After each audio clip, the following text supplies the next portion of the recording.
ke depan. Ya, memang sebelumnya saya sudah pernah prediksi, tapi entah mengapa sahabat Feni Rama official ini banyak sekali yang terus-terus DM di IG, di TikTok, admin beritakan kepada saya bahwa minta kabar bagaimana ke depan gitu ya. Nah sekarang gini teman-teman, memang segala sesuatu itu ada yang suka atau tidak ya, tapi gini, jika saya memberikan sebuah berita atau kabar atau prediksi tentang keadaan ke depan, teman-teman bisa ambil hal positifnya saja gitu ya. Jangan dijadikan itu semua sebagai ancaman ataupun ketakutan ataupun hal lainnya gitu loh. Ambillah hal positifnya. Mungkin kita bisa lebih aware lagi dengan kehidupan kita gitu kan ya. Kita lebih peduli lagi, intinya seperti itu gitu ya.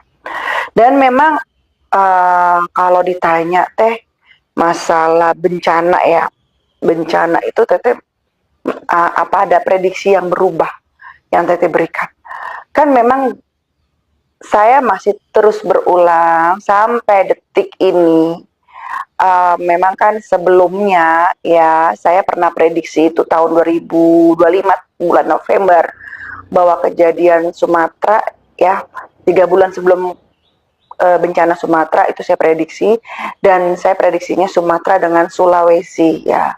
Nah sampai detik ini jika ditanya teman-teman yang paling menakutkan selanjutnya apa, yaitu daerah Sulawesi ya, itu saya ngeri melihatnya gitu ya, karena memang saya lihat banyak gempa, terus saya lihat bagaimana peretak jalanan berbelah gitu ya, dan saya juga melihat ada air yang sangat tinggi gitu ya.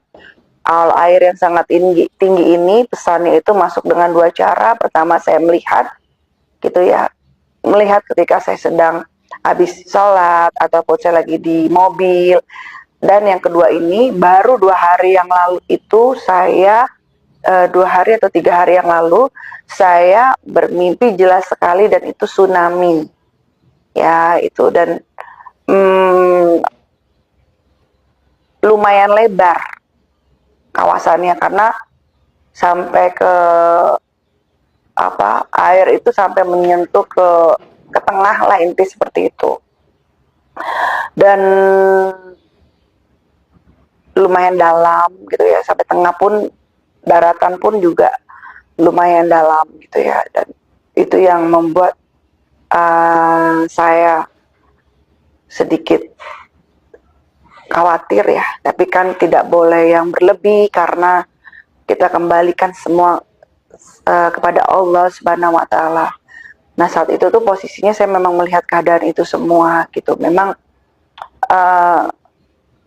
banyak tangisan, kesedihan, terus kehilangan ya. Kehilangan itu bisa kehilangan orang-orang terdekat, dan bisa juga kehilangan benda-benda gitu ya. Itu yang saya rasakan seperti itu. Dan daerah yang saya khawatirin itu memang kan di daerah untuk gempa itu memang saya khawatir di daerah Palu ya, di Palu gitu. Terus gitu daerah Gorontalo,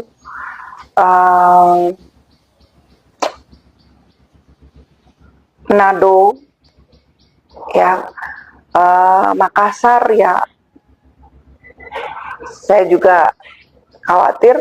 Namun untuk goncangan gempa itu lebih tinggi yang di pesisir pantai, itu tinggi sekali. Dan Palu ya, saya lihat di sini juga agak tinggi untuk gempanya gitu ya. Dan saya melihat ada sebuah bencana besar.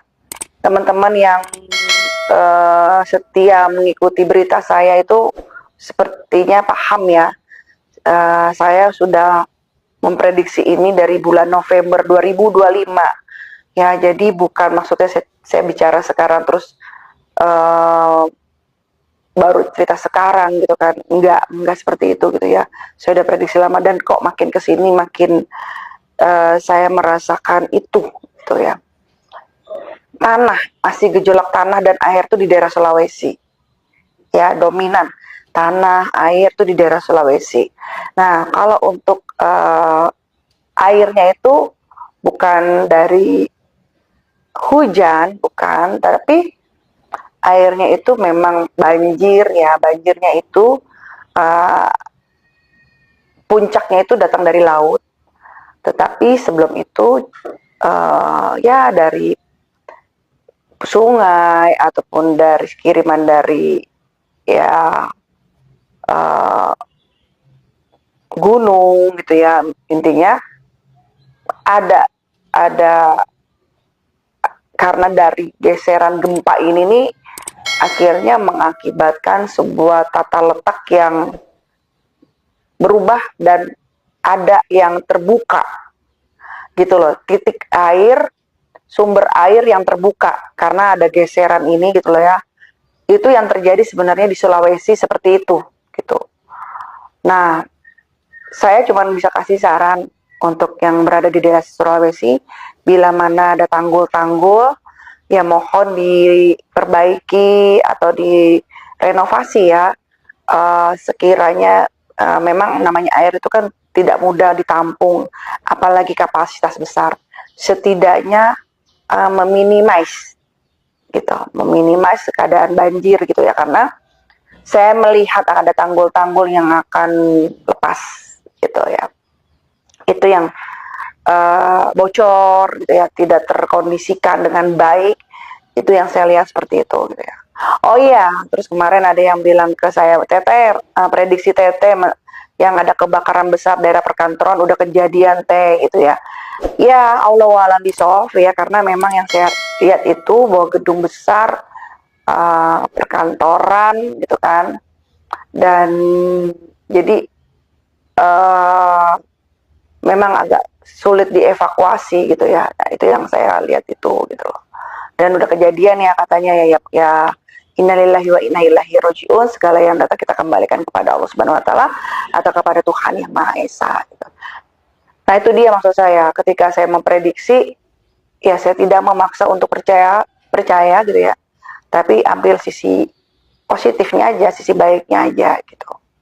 Dan selanjutnya gitu ya, itu untuk tanah dan tsunami gitu ya. Selanjutnya untuk hujan,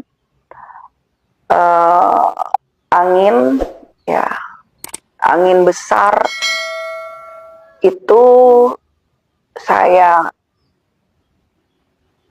masih merasakan di daerah Nusa Tenggara Timur ya. Itu ujiannya angin. Itu angin yang memang hujan ya, tapi disertai oleh seperti kayak badai hujan lah gitu ya. Jadi hati-hati untuk pengendara di jalan ya. Mau motor, mau mobil ya sama aja namanya pengendara ya, kita kan doakan semuanya selamat ya. Jadi nggak dikhususkan untuk motor atau dikhususkan untuk mobil gitu, atau bus, semua ya selama jalan di daratan hati-hati gitu. Nah, kapasitas hujan yang besar lagi yang cuaca ekstrim itu berada di Yogyakarta, karena jika siang sampai pagi itu panas yang sangat terik gitu ya, dan menjelang sore itu mengalami hujan yang sangat besar gitu ya. Tapi ketika hujan itu terjadi tidak terlalu lama gitu ya. Cuman memang ya saya kasihan sama yang berjualan di pinggir jalan gitu ya. Ya pokoknya kita doain semuanya, mau keadaan apapun ya rezekinya tetap lancar ya gitu. Nah, daerah dengan kapasitas hujan yang menurut saya menengah ke atas ya, yang